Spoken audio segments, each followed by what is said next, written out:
Bueno, pues, pues en calidad de secretaria, pues el examen de grado del sustentante, pues que se efectuó en esta ocasión de manera virtual por medio de esta plataforma Meet Google, pues es una sesión con carácter de solemne, en donde el jurado de tesis es el responsable de dirigir y vigilar el protocolo oficial de la misma, teniendo autoridad de criterio para suspenderla por causas graves, que espero que no sucedan, ¿verdad? Y que impidan su realización. La solemnidad de la sesión radica, pues, en realizarla con formalidad y respeto, tanto en el seguimiento protocolario de la sesión como en el comportamiento individual del jurado, el sustentante y los oyentes.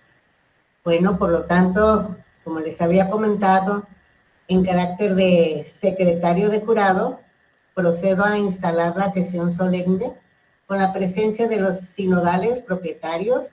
Estos son el presidente, secretario, primer vocal y segundo vocal, respectivamente, y el representante legal de la Secretaría General de la Universidad Autónoma de Sinaloa. En este orden, pues me permito presentar a los miembros del jurado. En este caso, la doctora Silvia Cristina Rodríguez González, quien tiene la función como presidente del jurado. Su servidora, doctora Evangelina Avilés Quevedo, como secretaria, y el doctor Alejandro Ochoa Vega como primer vocal. Y los vocales son los siguientes: doctor José Manuel Rosales Mendoza y doctor Sergio Antonio Valenzuela Escalante. Asimismo, me permito presentar a la representante legal de la Secretaría General de la Universidad Autónoma de Sinaloa, la licenciada Sandra Elena Ibarra Blancas, cuya función es de certificar y avalar la sesión y tomarle la protesta de compromiso universitario al sustentante, una vez que haya aprobado el examen de grado. Y finalmente, en este orden, me permito presentar al sustentante de tesis, maestro en arquitectura, Ramón Campos Camacho.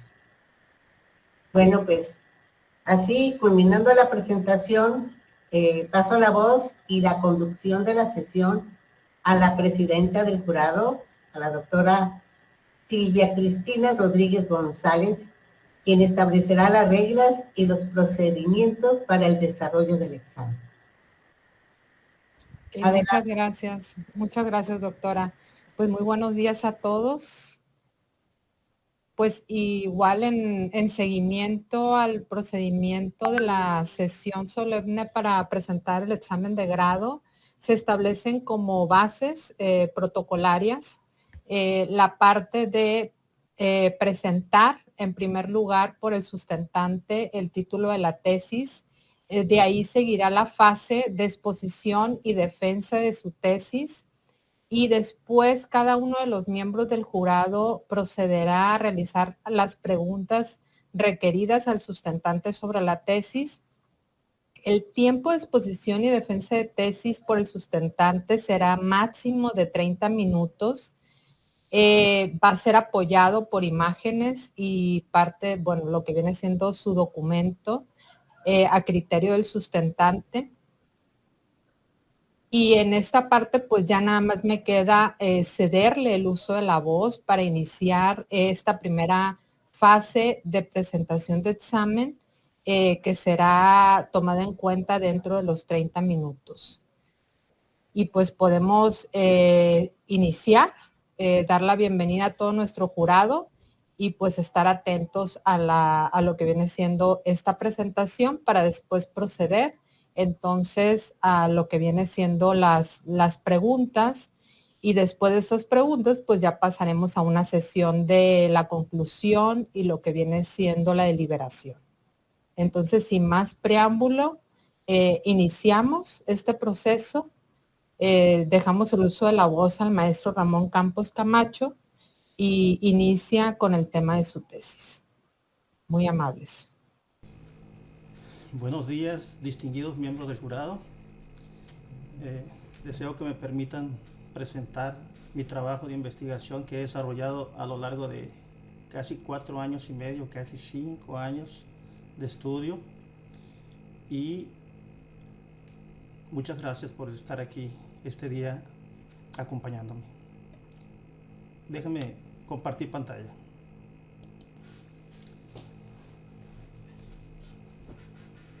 Bueno, continuando con mi presentación, el título de mi tesis es La realidad virtual en la reconstrucción histórica del patrimonio construido en el contexto de la Plaza Álvaro Obregón de Culiacán, Sinaloa, en 1861 y 1952. Mi director de tesis es el doctor Sergio Antonio Valenzuela Escalante, mi codirectora es la doctora Evangelina Vila Esquivel. Como contenido de esta presentación, la traigo estructurada en 5 capítulos, además del apartado de las conclusiones y de las referencias. El capítulo 1 trata la construcción del objeto de estudio, el capítulo 2, marco teórico, conceptual y normativo, capítulo 3, marco metodológico, capítulo 4, expongo sobre la aportación, los modelos virtuales generados y sobre la propuesta metodológica para el análisis del patrimonio construido. Capítulo 5, el análisis descriptivo e interpretativo del caso de estudio. Permítanme ahora, miembros del jurado, mostrarles mi construcción del objeto de estudio. Este es un trabajo de análisis cualitativo que tiene un enfoque teórico, histórico, crítico, hermenéutico y holístico.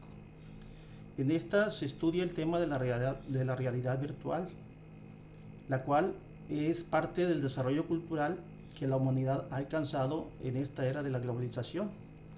Y esta realidad virtual se manifiesta sobre el patrimonio construido. Los conceptos teóricos abordados son realidad virtual, reconstrucción histórica y patrimonio construido. A nivel mundial, la Organización de las Naciones Unidas, ¿sí?, menciona que el cambio climático ocasiona daños en la naturaleza, daños en la población y daños en el patrimonio. Esto producto de inundaciones, sismos, erupciones volcánicas, etc. El patrimonio no está ajeno a estos daños producidos por el cambio climático. También la ONU, a través de la UNESCO, nos dice que el patrimonio, sí, da sentido de pertenencia e identidad a la población y fortalece la coherencia social. Y si el patrimonio se pierde, quiere decir que el sentido de pertenencia e identidad no se da como tal, ni tampoco se fortalece la coherencia social.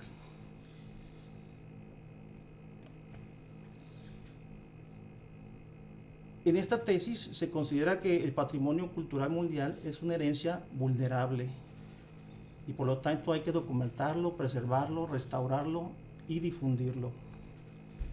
En México se ha hecho poco por la protección del patrimonio y en el caso de la reconstrucción histórica solo se han hecho trabajos en sitios emblemáticos declarados como Patrimonio Cultural de la Nación y que están reconocidos a nivel mundial. A nivel Sinaloa y a nivel Culiacán, sobre reconstrucción histórica virtuales, pues no se ha hecho nada.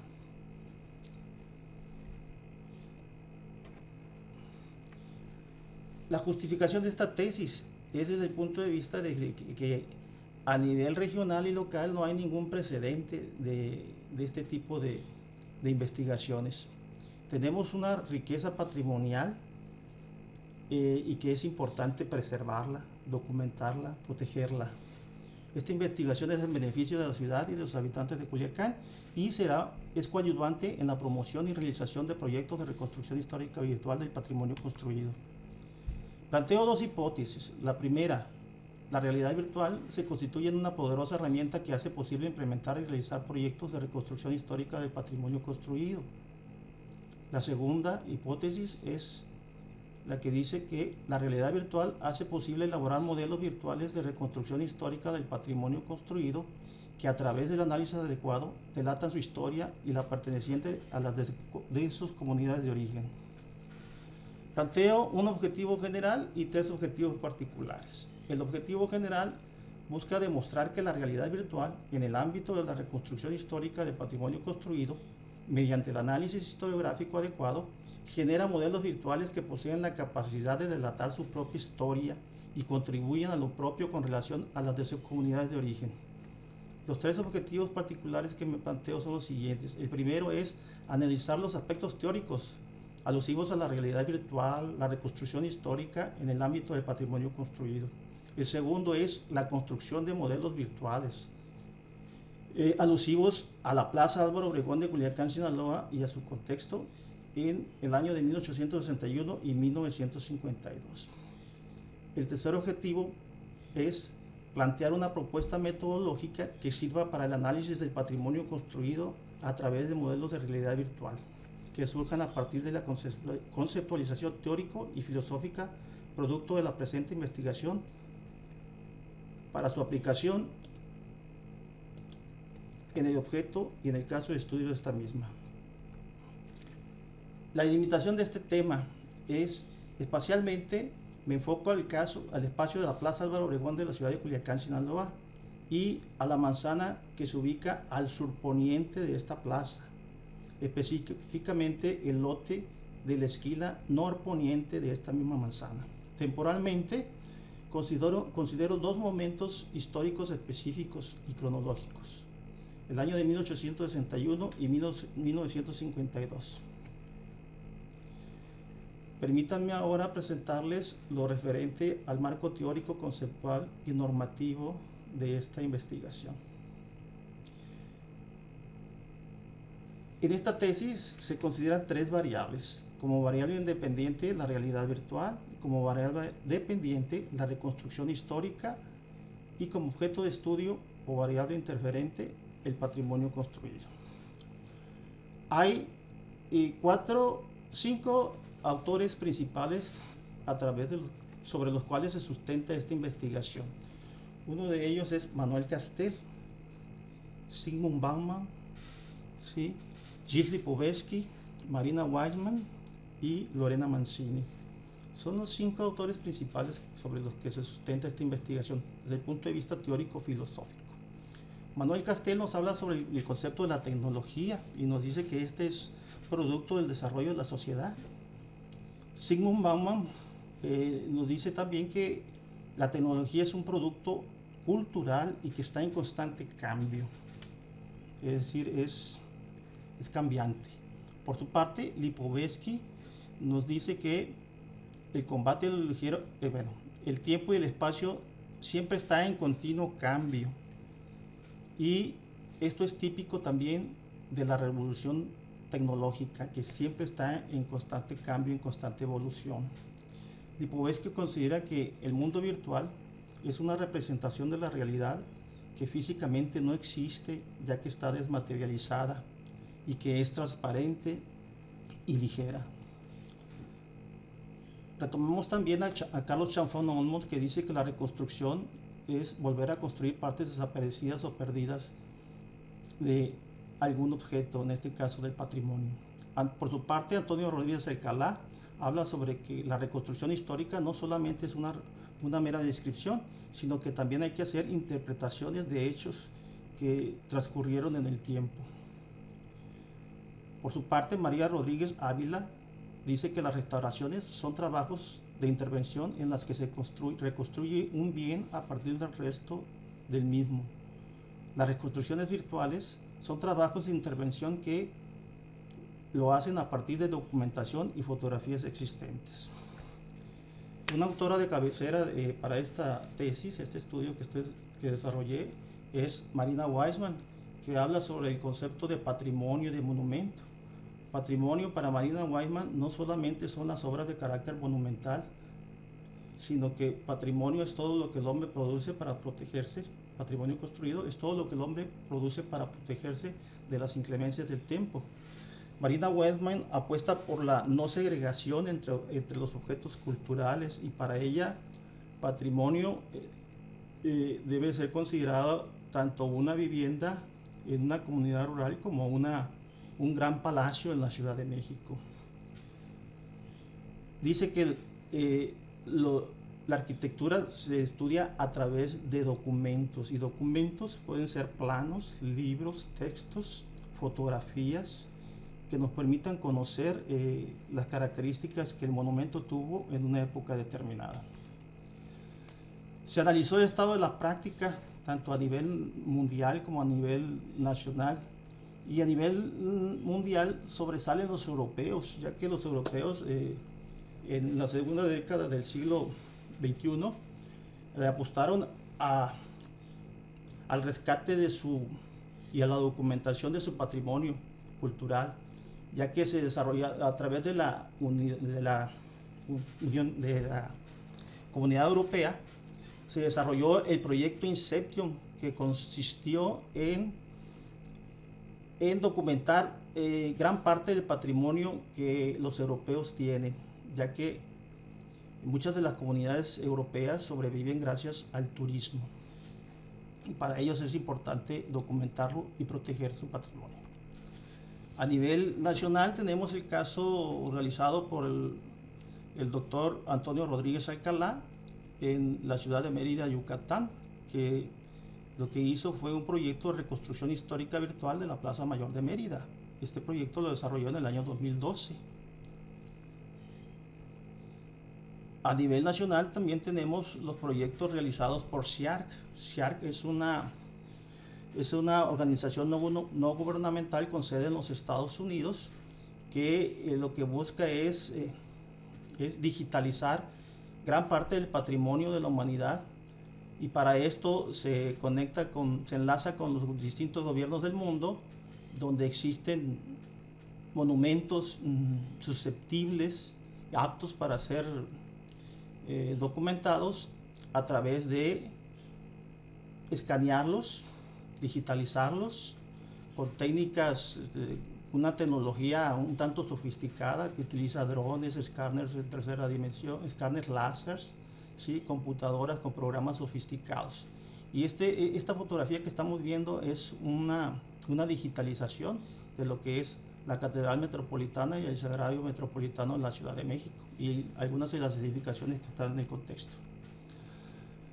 Dentro de lo que es el marco normativo, existen una serie de reglamentos tanto a nivel nacional como a nivel mundial, que se preocupan por la protección del patrimonio cultural, y con referente a la restauración, a la normatividad alusiva a la restauración virtual y a la reconstrucción virtual del patrimonio cultural construido, existen 3 documentos importantes. El primero de ellos es la Carta de Namur-Quebec, el segundo es la Carta de Londres, y el tercero son los Principios de Sevilla.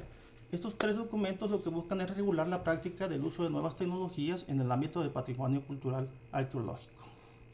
Hasta aquí les he presentado mi marco teórico, y deseo que me permitan ahora presentarles lo correspondiente al marco metodológico.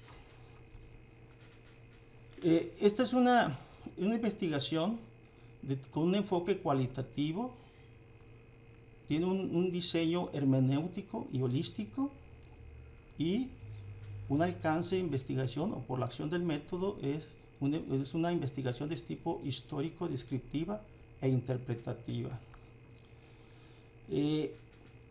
Se estructuraron diversas actividades a lo largo de esta investigación. Una primera de ellas es la investigación documental, es la búsqueda de información teórica conceptual a través de documentos bibliográficos, documentos historiográficos, cartográficos. También se realizó una investigación de campo que consistió en la observación de un monumento que aún existe en el entorno que estamos estudiando. También se desarrollaron actividades de fotogrametría y planimetría, utilizando el método manual y también un método digital. La digitalización se llevó a cabo de los modelos de cada una de las edificaciones de los espacios analizados, de la Plaza Álvaro Obregón, de la Casa de la Familia Orrantia y del edificio Chavarría. Se digitalizaron tanto en 2 dimensiones como en tercera dimensión. Posteriormente se procedió a realizar el análisis descriptivo e interpretativo a partir de la aplicación de de la metodología propuesta en esta investigación. Cabe aclarar que esto no fue una secuencia lineal de actividades, sino que conforme se fue transcurriendo en la investigación, hubo necesidad de hacer regresiones a 1 o 2 pasos hacia atrás para retomar la investigación, porque había necesidad de corroborar datos. Algunas veces iniciamos seleccionando algún documento por su importancia, por su aportación, que aportaba información importante, pero más adelante nos dimos cuenta que ese documento pues realmente no nos aportaba mucho y tuvimos que regresar nuevamente hacia la investigación documental para encontrar otros documentos que nos pudieran proporcionar mayor información. Se retoma gran parte de la metodología propuesta por Antonio Rodríguez Alcalá en su investigación. Se retoma en esta investigación porque Rodríguez Alcalá hace una investigación también para reconstruir la Plaza Mayor de Mérida, Yucatán, algo similar a lo que estamos haciendo aquí en Culiacán con la Plaza Álvaro Obregón. Y él establece un método, ¿sí? Que fue de gran utilidad para esta investigación, pero también algo importante es que aportamos a este método, no se retomó tal cual. Algo que sí consideramos importante mencionar es que producto de las lecturas realizadas a lo largo de todos estos años, pues pudimos constatar de que no había existen varias metodologías, ¿no?, para el análisis del patrimonio construido, pero producto de que se retomen a los autores que estuvimos estudiando como Zygmunt Bauman y Lipovetsky, pues no existía ninguna metodología que englobara estos conceptos de lo líquido, de lo no líquido, de lo ligero y de lo pesado. Entonces consideramos interesantes retomar estos fundamentos teórico-filosóficos de estos autores, combinarlos con la aportación de Marina Weissman y hacer una propuesta de un método para el análisis del patrimonio. Hasta aquí les mostré lo alusivo a los aspectos metodológicos de esta investigación. Permítame ahora mostrarles la aportación de los modelos virtuales generados y de la propuesta metodológica para el análisis del patrimonio. Todo lo que se iba documentando, todos los documentos que fuimos encontrando a lo largo de esta investigación, libros, fotografías, tesis, etcétera. Toda esta información se fue documentando y clasificando en una base de datos digital que está disponible en la web. Esto es una muestra del tipo de trabajos que se realizaron durante esta investigación, trabajos de fotogrametría y planimetría, en este caso sobre la fotografía, ortofotografía de Culiacán del año de 1952. También se realizaron trabajos de inferencia fotogramétrica digital, así como lo llama Antonio Rodríguez Alcalá, donde aparece esta fachada de esta construcción y esos trazos que se hacen sobre la fotografía para encontrar esquemas de composición, ¿sí?, y dimensionar la fachada para posteriormente dibujar su fachada y sus planos arquitectónicos y posteriormente poderlo construir en tercera dimensión. Producto de ese trabajo de fotogrametría y planimetría y de investigaciones históricas es que se pudo reconstruir, generar estos modelos de reconstrucción histórica virtual de la Plaza Álvaro Obregón en el año de 1861 y 1952. Estas son evidencias, ¿sí?, realizadas en esta investigación. El kiosco lo puse aquí como un elemento importante porque es un elemento característico de nuestra plazuela Álvaro Obregón por muchos años, que perduró allí hasta el año de 1952, hasta que por cuestiones políticas fue quitado de ese lugar. La casa de la familia Orrantia, de la que se pudo encontrar poca información y que a través de lo que Antonio Rodríguez Alcalá llama inferencia fotogramétrica también, se pudo hacer una reconstrucción histórica virtual, que es esta que estamos presentando aquí. Y el edificio Chavarría, que fue construido en 1944, pero que para 1952 ahí seguía existiendo, ¿sí? Aún existe en la actualidad, y cuando les comento que hicimos visitas al sitio fue para observar, investigar esta edificación, ¿no? La aportación metodológica que hacemos en esta investigación es esta que les presento, donde se retoman aspectos teóricos filosóficos planteados por Bauman y los conceptos que ellos manejan alusivos a lo líquido y a lo ligero, y inferimos, hacemos la propuesta de que si existe lo líquido, pues también existe lo sólido, ¿sí? Y si lo líquido está en referencia al desarrollo tecnológico que posibilita avances en la arquitectura entre un periodo histórico y otro generando cambios en los aspectos funcionales, formales, espaciales, etcétera, pues también existe lo no líquido o lo sólido, que es lo contrario al anterior, que aquí se especifica claramente lo que se entiende por lo no líquido, y Lipovetsky, que hace alusión a la arquitectura de la modernidad, que por sus características él dice que es de una ligereza, ¿sí?, sublime, ¿no? Y que si existe lo ligero, por lo tanto también existe lo pesado, y lo pesado, Lipovetsky así hace alusión a ello, y con ello se refiere a la arquitectura de épocas pasadas, donde se usan volúmenes macizos, arquitectura de influencia historicista. Hasta aquí les he presentado la aportación, y ahora permítanme presentarles lo alusivo al análisis descriptivo e interpretativo del caso de estudio. Con respecto a la Plaza de la Constitución en el año 1861, pues se elaboraron los modelos de reconstrucción histórica virtual en tercera dimensión, además de un modelo en 2 dimensiones, que es el planito, el croquis que se presenta. Y presento, ya hechos los modelos y hecha la investigación histórica de la edificación y hecho el análisis funcional y estructural de estas mismas obras, pues ahora procedemos a hacer el análisis a partir de esta metodología propuesta por nosotros en esta investigación. Y de acuerdo a lo que dice Bauman, esta plaza para el año de 1861 cae en lo que corresponde a lo líquido. ¿A qué se refiere esto de lo líquido? Pues se refiere a lo siguiente. Esta plaza, que fue construida al finalizar la década de los 40 del siglo XIX,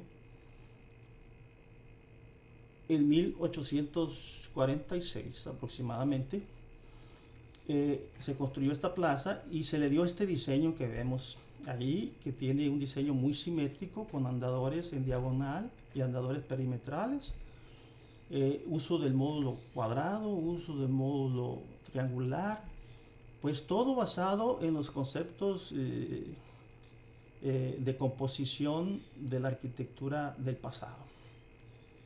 Con respecto a lo que existía antes en el mismo sitio donde estaba ubicada esta plaza, pues las crónicas, los descritos que tenemos de lo que allí había era que era un lugar llano, vacío, un terreno simple, donde solamente existía un poste con una cachimba en el centro, y no tenía un diseño específico y no tenía jardines. Entonces, para 1846, el tener ya una plaza diseñada, ¿sí?, con andadores de tierra, en diagonal, con simetría, y la repetición del módulo y esquemas de composición X, pues esto ya es todo un avance con respecto a lo que no existía antes. Entonces aquí lo líquido es que se refiere a que aquí ya hay un diseño profeso de una plaza, ¿sí?, con la intención de generar un espacio digno para los habitantes de la ciudad de Culiacán, donde se utilizó una técnica constructiva, se le dio un diseño característico al espacio, etc.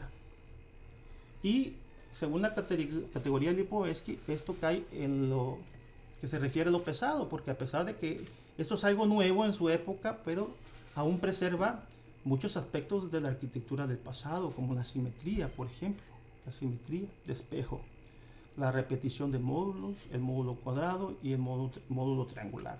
Son esquemas de composición con mucha influencia historicista. La Plaza Álvaro Obregón, en 1952, por su parte, ¿sí?, según la categoría de Bauman, en el aspecto de la forma y el espacio, se refiere a lo no líquido. ¿Por qué? Porque es un diseño, a pesar de que el diseño es una plaza nueva, porque se destruyó la antigua plaza y se construyó esta nueva en 1884, se inauguró, pues retomó muchos de los aspectos de la anterior plaza, la simetría, el concepto de andadores perimetrales y andadores en diagonal, que van y convergen a un gran espacio central donde se ubica el kiosco, ¿sí? Desde este punto de vista de que retoma muchos de los aspectos de composición de la plaza que existía anteriormente, es que por eso, en cuanto a la forma y espacio, lo catalogamos como lo no líquido. Y en cuanto a aspectos de la función y también en algunos aspectos de lo espacial, se considera que hubo un cambio en que, porque es una plaza mucho más amplia, ¿sí?, a la que se le integraron algunos elementos nuevos como el kiosco y como fuentes y arriates en las partes intermedias de los andadores que convergen desde el perímetro hacia el centro.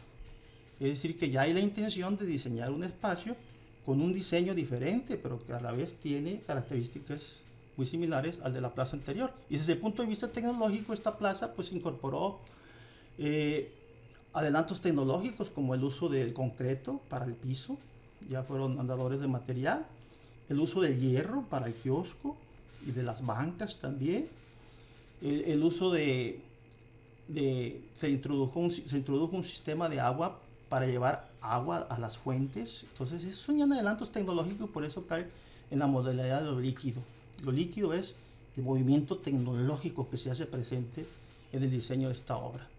Y de acuerdo a lo que dice Lipovetsky, pues esta cae en la categoría de lo pesado. Lo pesado, ¿por qué? Porque a pesar de que hay datos tecnológicos para su época, pues aún preserva muchos elementos de diseño con influencia historicista que hacen que esta plaza se integre al contexto en el cual se inserta, ¿no? Hay muchas edificaciones que tienen características un tanto similares.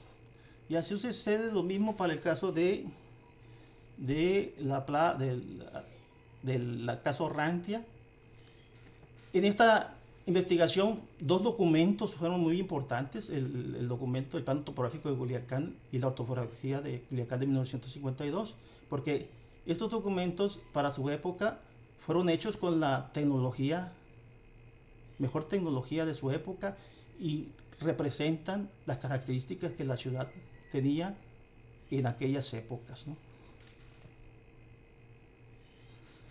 Análisis interpretativo del caso de estudio, pues ya se comentaban sobre algunos de estos aspectos. En cuanto a conclusiones, ya para terminar, en esta investigación se abordó partiendo de la idea básica y concepción de que la realidad virtual es un producto de cultura en constante evolución, a través de la cual es posible simular una realidad con el objeto de estudiarla, donde el mundo virtual es una representación de la realidad que físicamente no existe de estar dematerializada.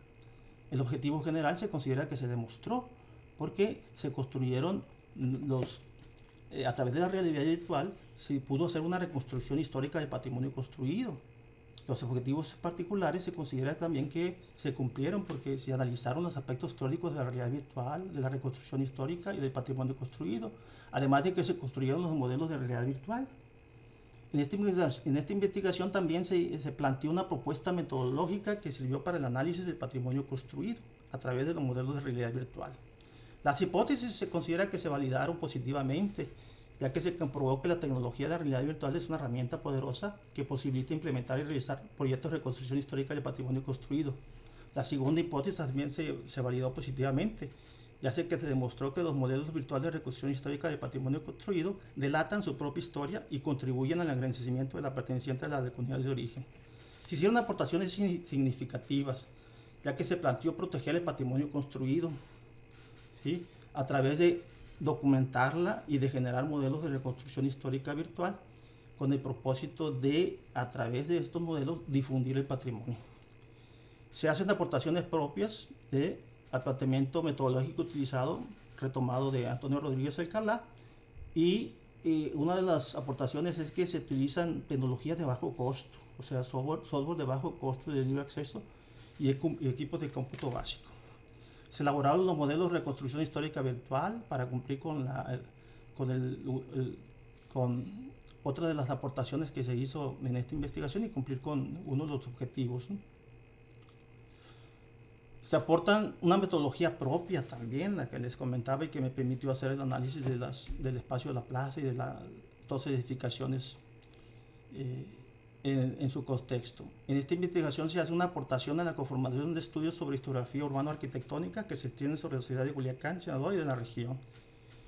Existen limitantes en esta investigación, sí existieron, porque para elaborar la reconstrucción histórica se depende mucho de la cantidad y calidad de la información que aporten los documentos historiográficos, mapas, planos, croquis, descripciones previas, etcétera, con que se cuenta.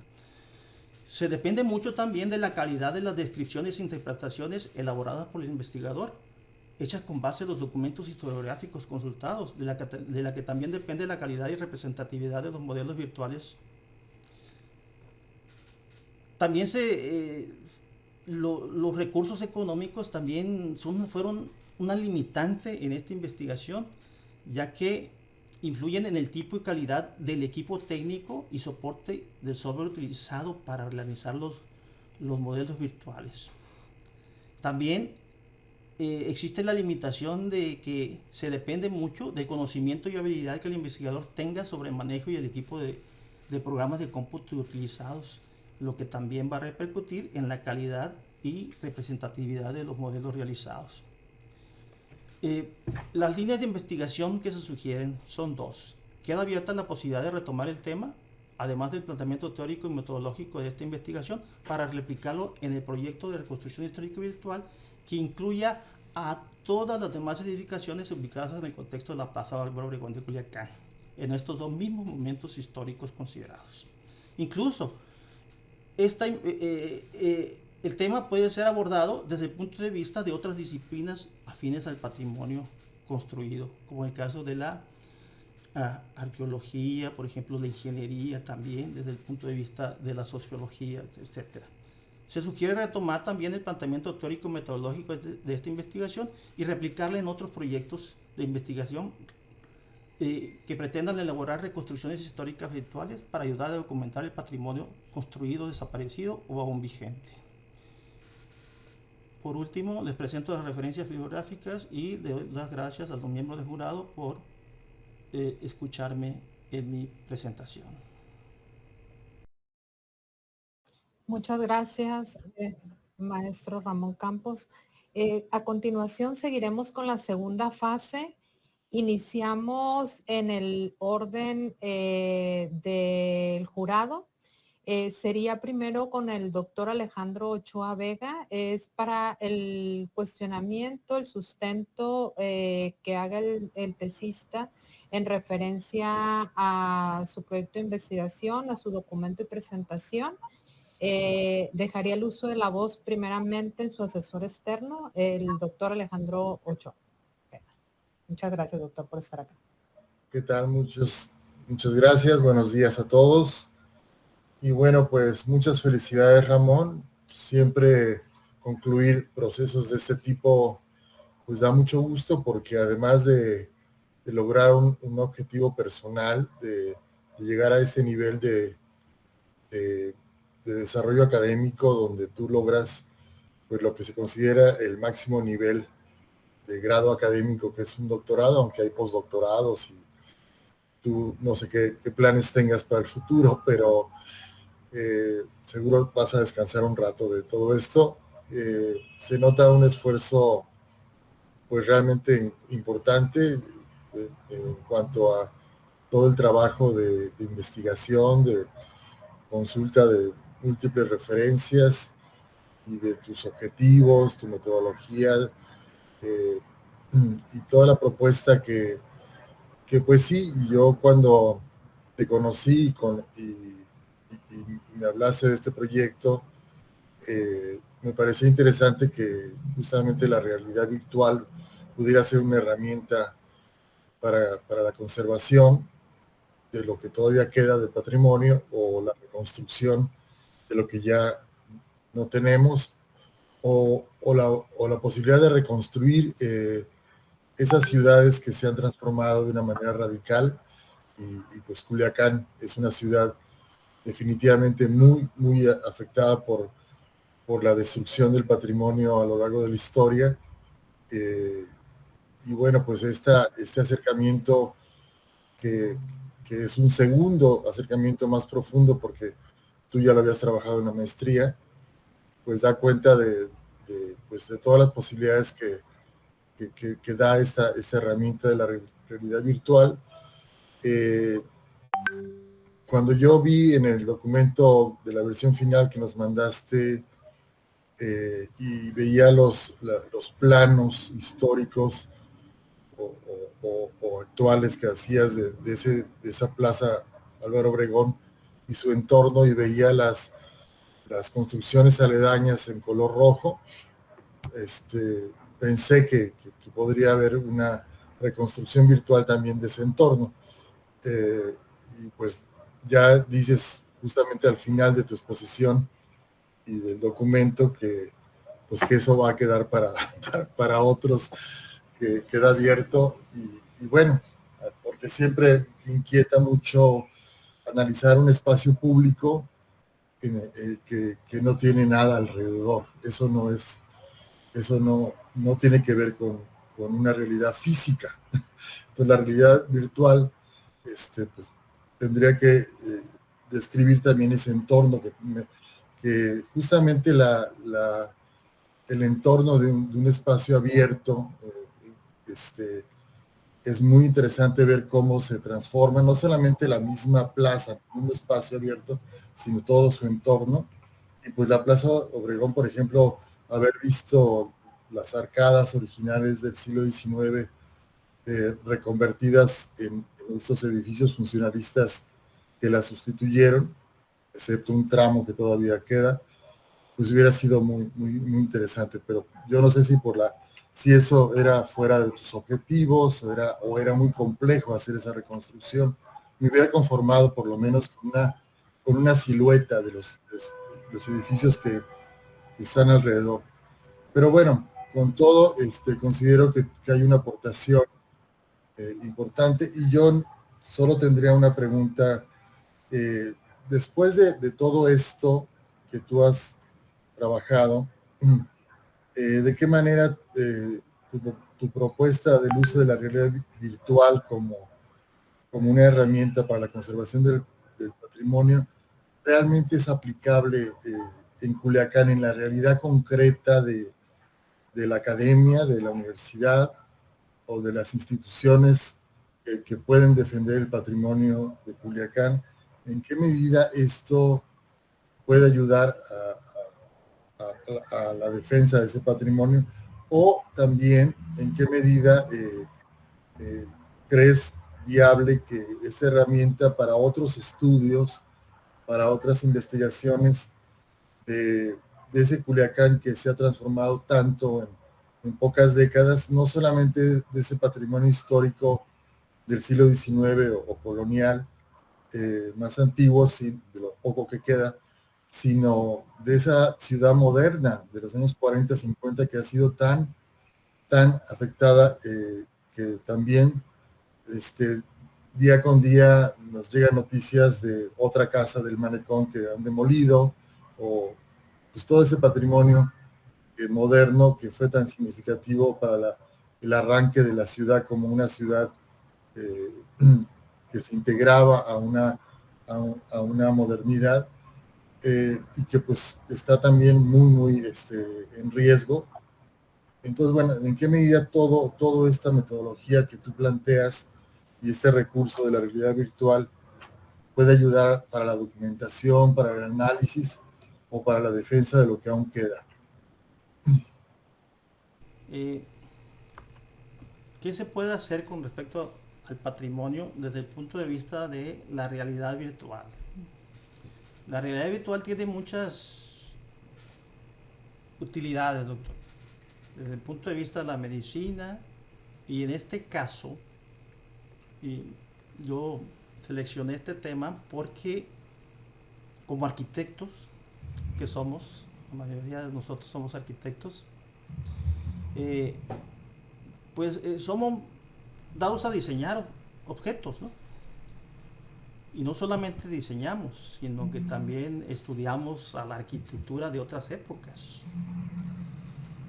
Y parte de las habilidades que el arquitecto actual debe de poseer es dominar la computadora, dominar el uso de programas que le ayuden a realizar su actividad de diseñador de una manera más eficiente, que le permitan visualizar cada una de las etapas del diseño y visualizarlo hasta su parte más íntima, ¿no? Pues ya que con los programas nos podemos adentrar al interior de ellos, ¿no? Esa es parte de las habilidades que el arquitecto actual debe de poseer, diferente a las que nosotros, cuando estudiábamos arquitectura, pues las habilidades que debíamos de poseer era aprender a dibujar bien, a utilizar el escalímetro, utilizar el alacrán, las regletas, ¿sí? O hacer uso de las escalas, además de los conceptos de composición y de diseño, ¿no? Y estudiar la arquitectura del pasado. Ahora los arquitectos tienen otras herramientas. Una de ellas es la tecnología. Y desde el punto de vista de la tecnología, de la realidad virtual, que es el lenguaje de los arquitectos en la actualidad, en este siglo XXI, ¿sí? Vivimos en esta época hipermoderna, como dicen los filósofos de cabecera. Es tan importante para nosotros dominar la tecnología. Y claro que desde el punto de vista de la realidad virtual podemos contribuir a la documentación de la arquitectura que aún nos queda vigente, que data del siglo XVIII, algunas de ellas. Es la arquitectura más antigua que tenemos aquí en la ciudad de Culiacán. Algunos ejemplos de la arquitectura del siglo XVIII, pero gran parte, la mayoría se perdió. Incluso del siglo XIX tenemos muy pocos testimonios.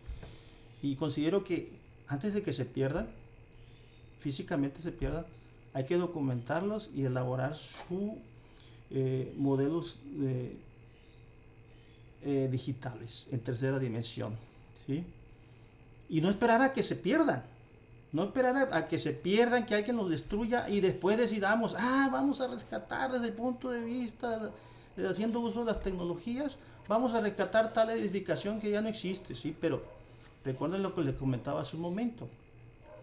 Existe la limitante de que para hacer la reconstrucción histórica de una edificación que ya no existe en la actualidad, es más difícil hacerla que para hacerla con respecto a una edificación que aún existe, porque la edificación que aún existe la podemos ir a visitar, la podemos ir a medir, hacer el levantamiento, etcétera, ¿no? Y dibujarla.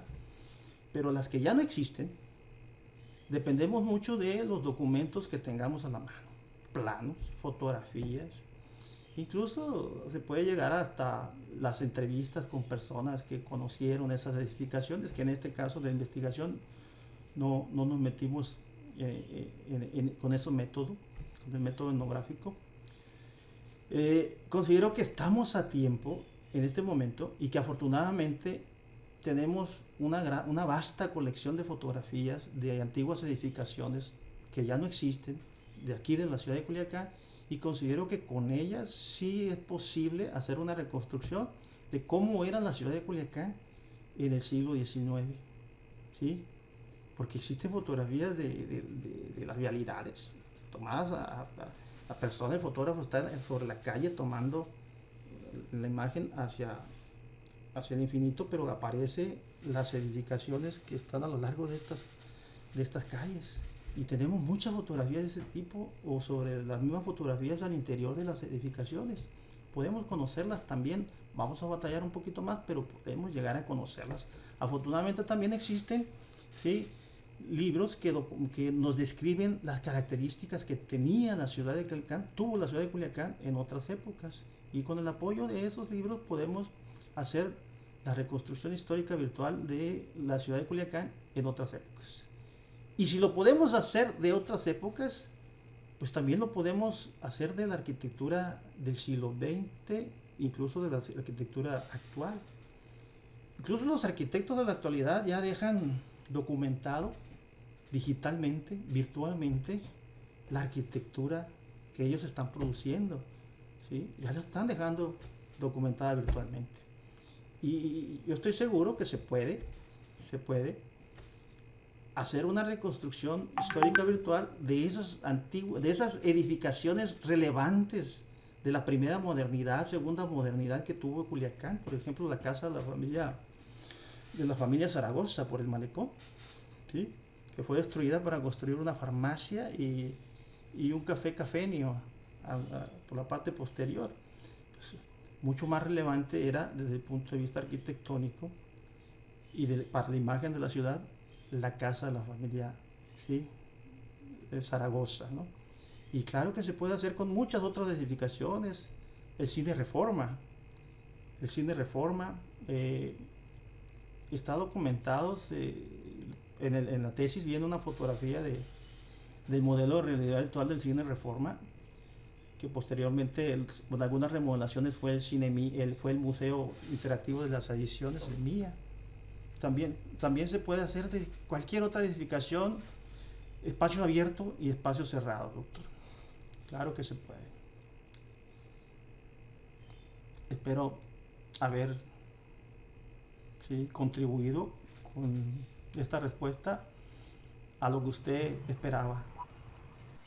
Perdón, Ramón, nada más, si pudieras precisar, porque yo te decía qué tan viable ves, tanto en tu ámbito, porque yo sé que eres profesor de ahí de la facultad, que tú puedas generar un taller o una materia dentro de la carrera o de las maestrías donde se trabaje esta herramienta, esta metodología, y qué tanto esto también puede repercutir en las instancias del gobierno, de cultura, de la ciudad o del estado, que apliquen esta metodología para la conservación del patrimonio. ¿Qué tan viable lo ves?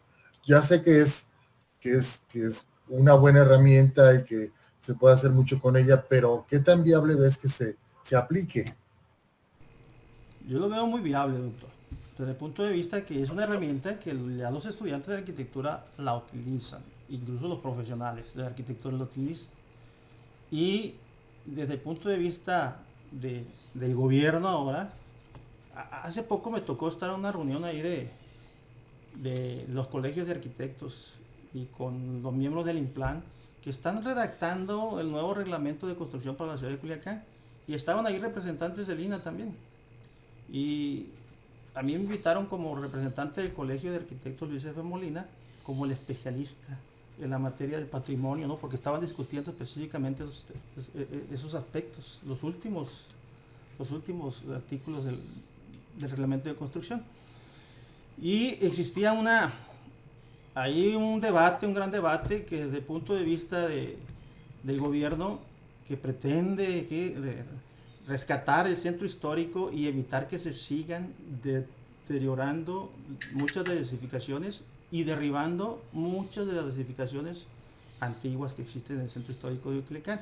El gobierno también tiene la intención, ¿sí?, de preservar, de rescatar el centro histórico, pero desafortunadamente tampoco tienen los recursos económicos para hacerlo. Pero sí tienen las herramientas tecnológicas como para entrarle al rescate del centro histórico desde el punto de vista de la virtualización. Eso sí lo tienen, ¿no? Tanto el gobierno municipal lo tiene como el gobierno del estado y claro que el gobierno a nivel nacional. Y desde el punto de vista de la Facultad de Arquitectura, pues considero que se podría yo aportar, ¿sí?, con algunos cursos, algunos talleres, hablándoles, mostrándoles sobre las bondades de la realidad virtual y su aplicación al rescate de la arquitectura patrimonial. Okay. Pero ya depende de las decisiones de las autoridades escolares, ¿no? yo quiero, pero espero que ellos quieran también.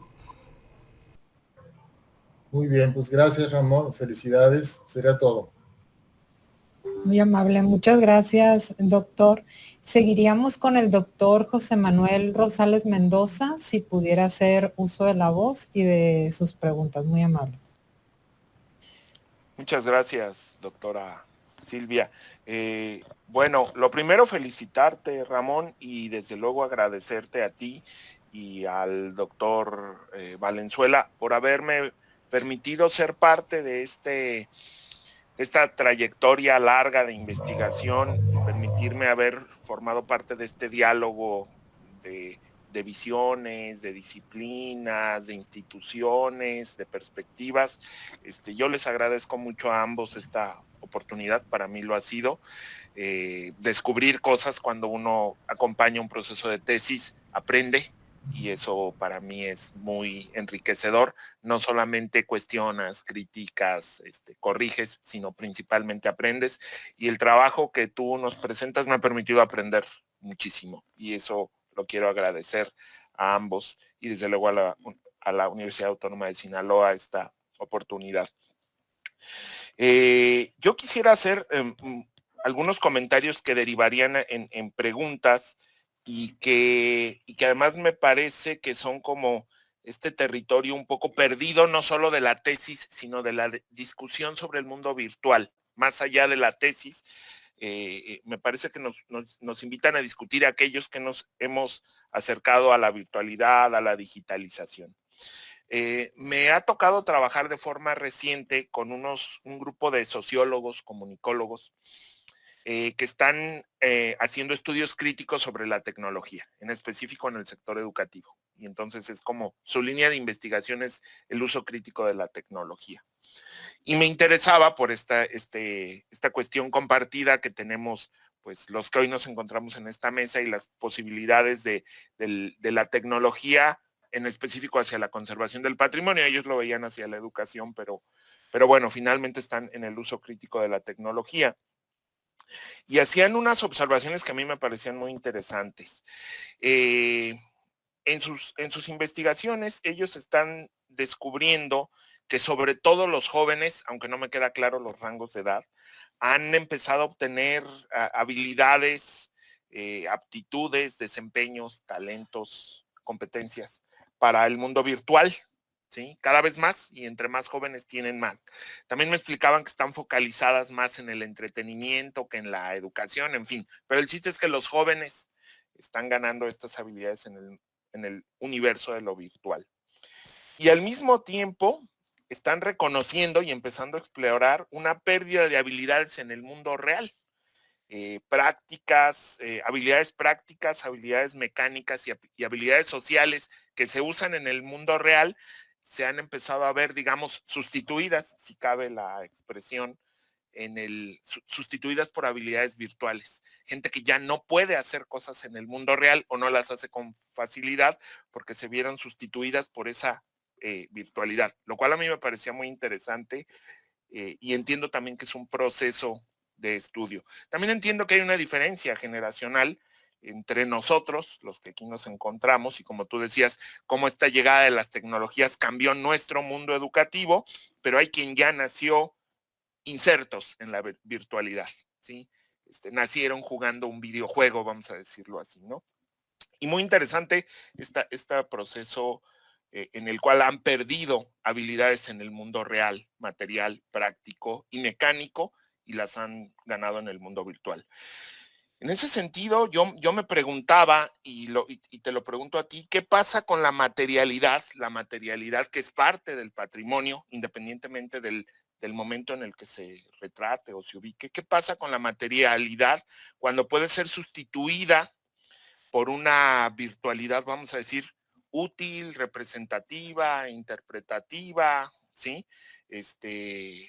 Imagina un criterio técnico que permitiera destruir la materialidad del patrimonio, si a cambio puede ser sustituido por recursos virtuales, ¿no? Imagina que yo demuelo siempre y cuando entregue para solicitar mi permiso de demolición de un edificio patrimonial una reconstrucción virtual. ¿Qué pasa? ¿Qué ocurre en esta discusión cuando la virtualidad es una oportunidad y al mismo tiempo una amenaza para la materialidad, que creo yo que es parte de la discusión? Esa sería mi primera pregunta respecto a qué te lleva a reflexionar. Nos queda claro que tu tesis se sostiene por sí misma, ¿no? Sino es una pregunta un poco más allá, es una pregunta crítica hacia tu propio trabajo. También quisiera preguntarte sobre la noción de patrimonio. Uno de los problemas que por lo menos me está tocando a mí en el trabajo sobre el patrimonio acá en Coahuila es que todavía no sabemos qué es patrimonio y por qué es patrimonio, ¿sí?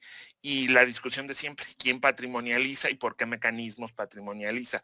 Sino ocurre un poco como que llegamos al patrimonio y ya asumimos que es patrimonio, los arquitectos y especialistas unas cosas, las instituciones, el INAH, otras cosas, los historiadores otras cosas, los usuarios en distintos rangos de edad, que además han convivido de formas distintas con la ciudad, asumen también una diversidad de patrimonios.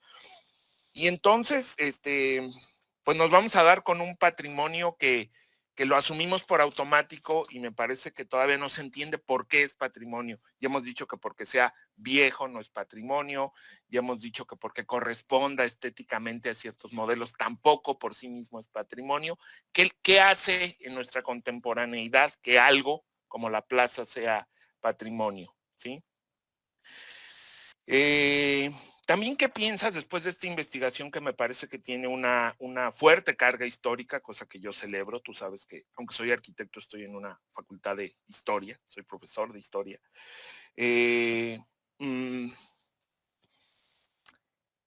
idea tienes sobre entender las relaciones entre pasado y presente a través de rupturas, como el antes y el después, esta idea de pares opuestos para entender las relaciones entre pasado y presente, que me parece que tiene mucho que ver con la noción de patrimonio o los mecanismos que nos permite patrimonializar, ¿no?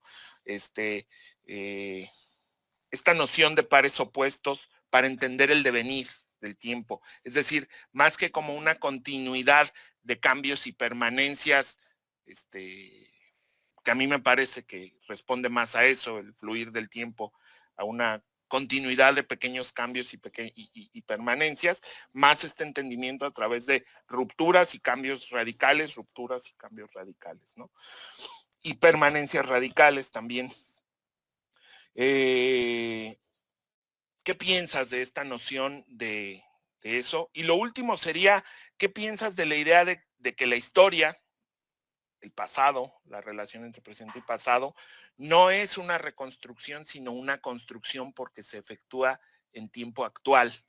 No reconstruimos quienes hagamos una reconstrucción virtual de un sitio o hagamos una reconstrucción virtual de una época o de un acontecimiento, que es lo que luego trabajan los historiadores, o de una etapa, no la reconstruimos, no reconstruimos el porfiriato, no reconstruimos la Revolución Mexicana, sino lo construimos en clave contemporánea porque introducimos valores, variables, visiones que corresponden a nuestra época, ¿sí? Entonces, vamos a decir, la historia no son representaciones del pasado, representaciones fieles del pasado, sino construcciones en clave contemporánea de eso que denominamos pasado. ¿Qué piensas de esto? Sobre todo cuando utilizaste instrumentos que nos permiten visualizar ese pasado.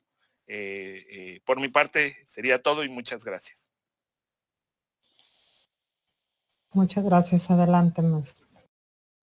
Muchas gracias. Bueno, ¿qué pasa con la materialidad del patrimonio? Y esto de la idea de que los jóvenes en la actualidad, y no solamente los jóvenes, sino gran parte de la sociedad, incluyendo personas de edad, mayores de edad avanzada incluso, que les gusta mucho adentrarse a la computadora, meterse mucho a la web y a través de la web comunicarse con distintas partes del mundo, con otras personas de distintas partes del mundo, y utilizan las redes sociales utilizan la internet como redes sociales, ¿sí? El internet ha sustituido para muchas personas el tener que acudir a la tienda a hacer las compras del diario, el ir a la mueblería para comprar una sala. Ahora ya lo podemos hacer desde nuestras casas a través del internet, ¿sí? Las redes sociales nos permiten también comunicarnos, y hay algunos autores que hablan sobre este concepto de que la inmaterialidad del territorio, que involucra también la inmaterialidad de la arquitectura, que la tecnología del momento, el desarrollo tecnológico tan acelerado que tenemos a partir de la revolución industrial hacia acá, sobre todo con esto de las computadoras desde la década de los años 60 del siglo XX hacia acá, ha sido tan acelerado este desarrollo que para muchos jóvenes, ¿sí?, ya no es necesario salir hasta de casa para ir a la escuela. Desde la misma casa podemos estudiar. Ya no es necesario tener que ir a la esquina o aquí salir a la calle para estar en convivencia con mis amigos, mis vecinos, y más con los que viven en otros rumbos de la ciudad. Me conecto al internet, aquí mis hijos todos los días, ¿sí? Los veo por las tardes haciendo sus tareas, pero después de eso están jugando videojuegos con otras personas, incluso de otras partes del mundo, ¿sí? Es la inmaterialidad del territorio, ¿no? La internet, a través de las redes sociales, ha sustituido a los lugares comunes de reunión, la plaza, la calle, los espacios públicos abiertos. Ahora todo se realiza, o gran parte de la realizan a través de lo que es las redes sociales, ¿no? Y utilizan las redes sociales para todo. La noción del patrimonio, doctor. ¿Quién es el que patrimonializa? Patrimonio viene de pater, según lo que escuché algún ponente muy famoso, no voy a decir nombres, viene del concepto de pater, padre, y es la herencia que nosotros recibimos de nuestros padres. Patrimonio, pater, herencia recibida del padre. Y en este caso,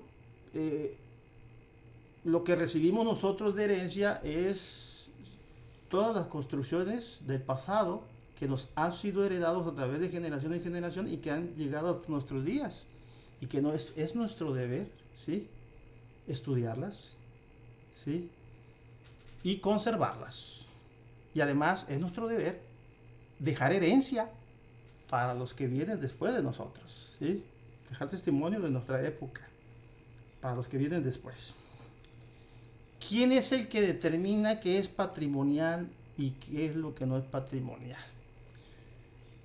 Pues a nivel mundial, según ciertos autores, entre ellas Mantecón, dice que las instituciones culturales derivadas de los distintos gobiernos del mundo son los encargados de determinar qué es lo que se debe considerar como patrimonial oficialmente, qué es lo que se debe considerar como patrimonial y qué es lo que no.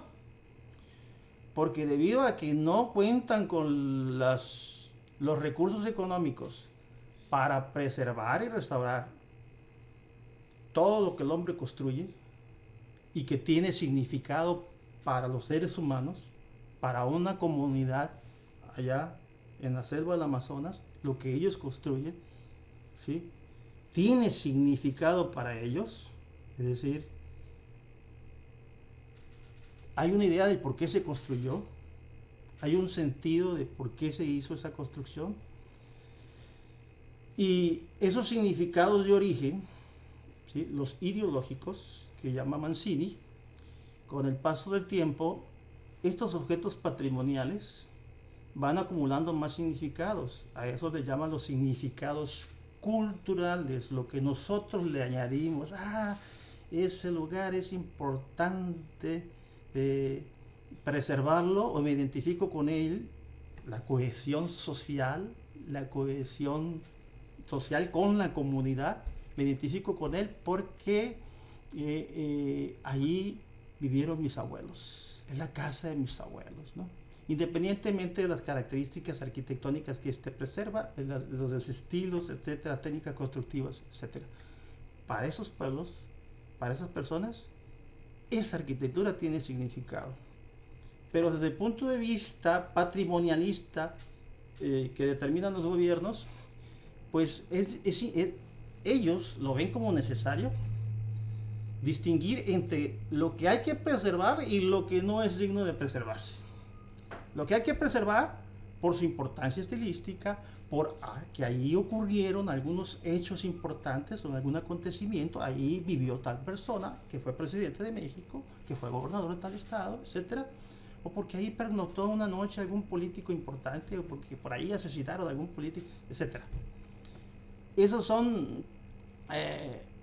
son clasificaciones del patrimonio, pero desde el punto de vista institucional, ¿sí? Y aquí, a nivel nacional, ¿sí? Una de las instituciones encargadas de determinar qué es lo que se preserva y qué es lo que no se preserva es el INAH. El INVAL es otra de ellas. A nivel local, aquí en Culiacán, aquí en Sinaloa, tenemos al ISIC, Instituto Sinaloense de Cultura, ¿sí? ¿Qué es lo patrimonial según las instituciones de gobierno? Y muchas veces ese concepto de lo patrimonial, de lo institucional, no encaja con el concepto de lo que la gente común y corriente identifica como algo digno de preservarse y que le encuentra significado, ¿sí? Es muy importante el concepto de significados también para determinar el concepto de patrimonial, porque para el gobierno hay un significado importante porque hay un político, o porque es de un estilo arquitectónico importante, o porque es una edificación de carácter monumental. Ese es el significado y se patrimonializa. Pero yo voy más por la idea de lo que dice Marina Weinman. Patrimonio es todo lo que el hombre construye y produce, y no debe de haber ninguna segregación desde el punto de vista cultural, ¿sí? Por los aspectos formales, tecnológicos, constructivos, o sea, significado, cualquiera que sea. No debe de haber distingos, no debe haber esa segregación. Yo hablaba, en una época hablaba de el segregacionismo, ¿sí? El INAH es segregacionista, segrega, ¿sí? Y estaba recordando, mientras usted hacía esta pregunta, esta observación, acabo de leer un artículo alusivo a Brasil, que en Brasil ya hay una ley, en Río de Janeiro, que dice que en las calles o en cualquier plaza pública del estado ya no deben de existir ningún monumento, ningún busto, ningún testimonio que haga alusión a un personaje o a alguna época que denigrara a los miembros de raza negra. Sociedades o personajes que se hayan caracterizado por ser proesclavistas, allá en aquellas épocas pasadas, y que ahora tienen su monumento en alguna de las plazas del estado de Río de Janeiro. Todos esos monumentos hay que quitarlos. Antes yo, gobierno, me encargaba de velar por la protección de ese monumento, ¿sí? Era patrimonio. Ahora legislo y ya no tengo recursos económicos para hacerme cargo de esos monumentos. Legislo y digo ahora, eso ya no es patrimonio, ¿sí? Eso se considera como denigrante, y lo denigrante no tiene por qué patrimonializarse. Es como va cambiando el concepto de patrimonio a lo largo del tiempo Incluso en una misma época, pero para distintas culturas del mundo, el concepto de patrimonio es relativo, ¿sí? No tiene el mismo significado. Ok, no sé si con esto queda contestada su pregunta. Está muy interesante todo, todo lo que se viene, ¿no? Dentro de la defensa de esta tesis. Nos quedan nada más 10 minutos dentro del proceso. Entonces, pues no sé si tiene otro cuestionamiento, doctor. No, todo muy bien. Muchísimas gracias, Ok. Ramón, y nuevamente felicidades. Muy amable, doctor. Muchas gracias. Gracias por estar acá con nosotros. Bueno, pues me toca. Yo nada más me quedaría, tengo muchos cuestionamientos a pesar de, de que muchos han sido resueltos en el proceso, ¿no? Ha sido un proceso muy bueno, muy productivo, muy educativo, ¿no? Para nosotros también dentro del aprendizaje.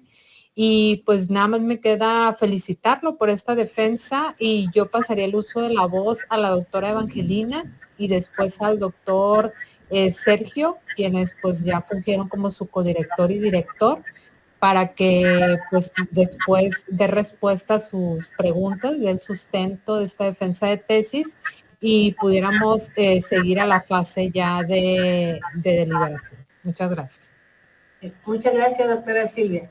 Simplemente, maestro Ramón, es darte todo pues una gran felicitación. Yo reconozco el gran esfuerzo que has tenido durante estos largos 4 años y y ahorita estás en el momento cúspide de cristalizar todo este gran esfuerzo. Por mi parte es todo y paso la voz al doctor Sergio para que si tiene algún comentario. Gracias.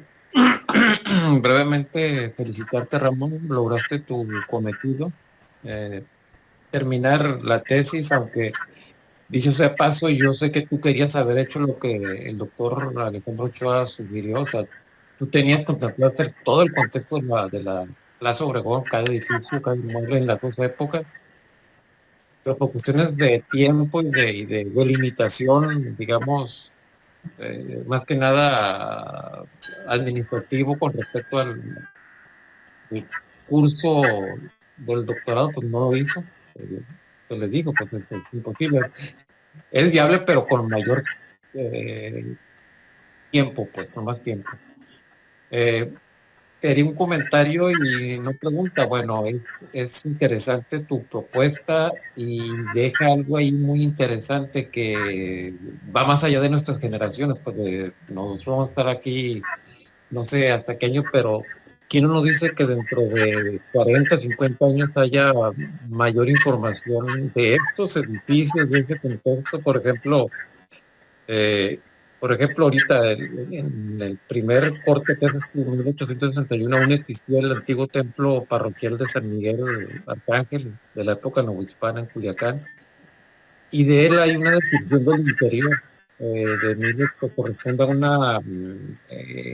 a un inventario de 1831, no, 1831 me parece, y describe que tenía 6 retablos o algunos con retablos, yo me imaginé debieron haber sido barrocos, pero señala que tenían, en lugar de tener imágenes de bulto, tenían lienzos, pinturas, porque ya habla del de San José, del señor San José, de ánimas, bueno.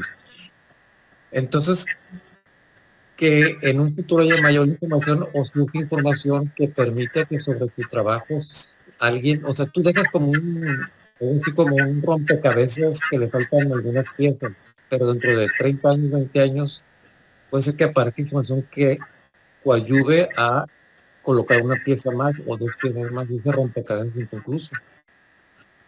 Mi pregunta sería esta, y brevemente respóndela. ¿Hasta dónde tú ves esta posibilidad, incluso tú mismo, que dentro de 2 o 3 años encuentres la información que vayas completando o aunando a esa información o a esa interpretación tuya a partir de la realidad virtual de esos nuevos datos que vayan surgiendo? Gracias. La idea, doctor Sergio Valenzuela, es complementar la maqueta virtual de la plaza, englobando todos los espacios de contexto. Es la idea inicial, lo comentábamos desde el planteamiento del protocolo. Ahí está plasmado incluso en los adelantos, en los avances mostrados a lo largo del primero, segundo, tercer semestre. Pero conforme fue avanzando los semestres de este estudio de doctorado, fue necesario ir precisando, ¿sí? Haciendo precisiones. Y recuerdo que le comenté alguna vez, doctor, me encuentro con este detalle, este problema de tiempo y de mundo de información que tengo que estar contemplando, y los tiempos no me van a dar a menos que le dedique tantos años. Pero resulta que como este programa de doctorado va a cerrar su ciclo a no más allá de junio, julio del próximo año, pues era necesario apresurar los pasos, aminorar el alcance de la investigación, y se tuvo que ajustar, ¿sí?, la delimitación espacio-temporal para este estudio, ¿no? Pero créame que sí existe ya algunos modelos virtuales de algunas de las edificaciones que para 1861 y 1952 existían en el contexto tanto de la Plaza de la Constitución como de la Plaza Álvaro Obregón, que en sí es la misma plaza, nada más que con distinto nombre y distintas características, ¿no? Pero es el mismo espacio. Claro que se puede complementar, ¿no? Ya hay un trabajo hecho, pero se necesita tiempo y recursos económicos, ¿no? Además de apoyo técnico. Y con gusto yo pretendo concluir esa maqueta virtual, esas 2 maquetas virtuales alusivas a estos 2 momentos históricos que retomé en esta investigación. Ok, muchísimas gracias. Pues muchas gracias. Pues es una pena que ya no podemos seguir, ¿no?, dentro del diálogo, está muy interesante. Les pediría nada más que nos permitan deliberar, retirarse, nada más nos quedamos el jurado, por favor. El sustentante sale y si puede dejar de grabar, también, por favor. Y regresamos en 1 minuto. Les avisamos, por favor, para el regreso. Sí, tiene que desconectarse y volver a entrar, igual que todos los invitados, para poder deliberar, y nada más nos quedamos el jurado y lo que viene siendo la representante de académico legal, la doctora Sandra Elena Ibarra Blancas.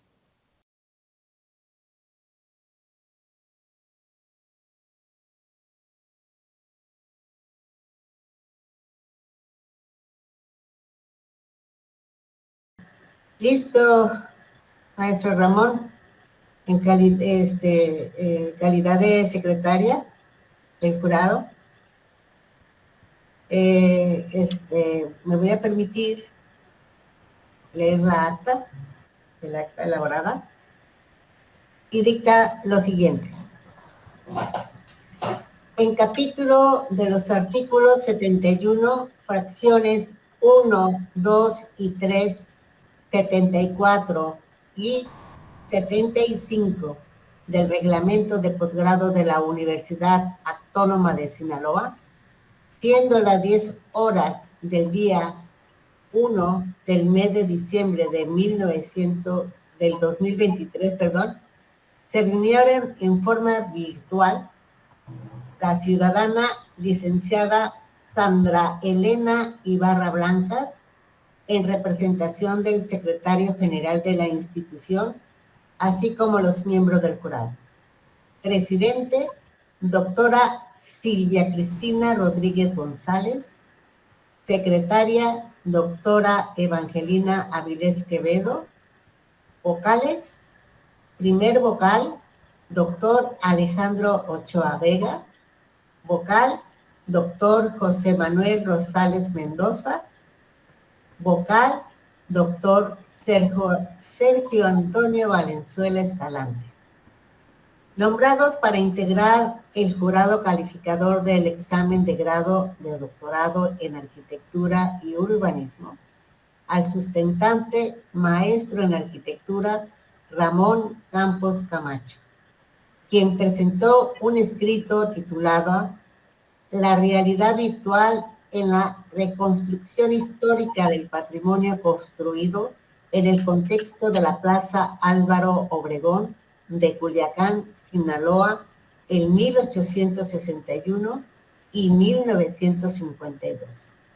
Siendo director de tesis, doctor Sergio Antonio Valenzuela Escalante y codirectora, doctora Evangelina Avilés Quevedo. Declarando legalmente constituido el jurado, se procedió a la presentación, interrogación y réplica del sustentante, y al término de ello, el jurado emite el resultado de mención honorífica, levantándose para constancia la presente acta que firmarán el jurado, el sustentante y el secretario general que da fe, doctor Candelario Ortiz Bueno. Bueno, pues, Ramón, esta es la lectura del acta y paso la voz a la licenciada Sandra Elena Ibarra Blancas para la toma de protesta. Muchas gracias. Procedo a la toma de protesta. Universidad Autónoma de Sinaloa. Protesta usted, Ramón Campos Camacho, bajo palabra de honor, aplicar los conocimientos obtenidos durante los estudios del doctorado en arquitectura y urbanismo con el más alto sentido de ética en el desempeño de sus actividades profesionales de investigación y docencia, apoyando la formación de personal de alto nivel académico, aportando nuevos conocimientos y alternativas de solución a la problemática de la sociedad actual y poner en alto el nombre de nuestra institución, el de su familia y nuestro país? Sí, protesto. Si así lo hiciere, que la sociedad se lo premie, sino que se lo demande. Muchas felicidades, Ramón.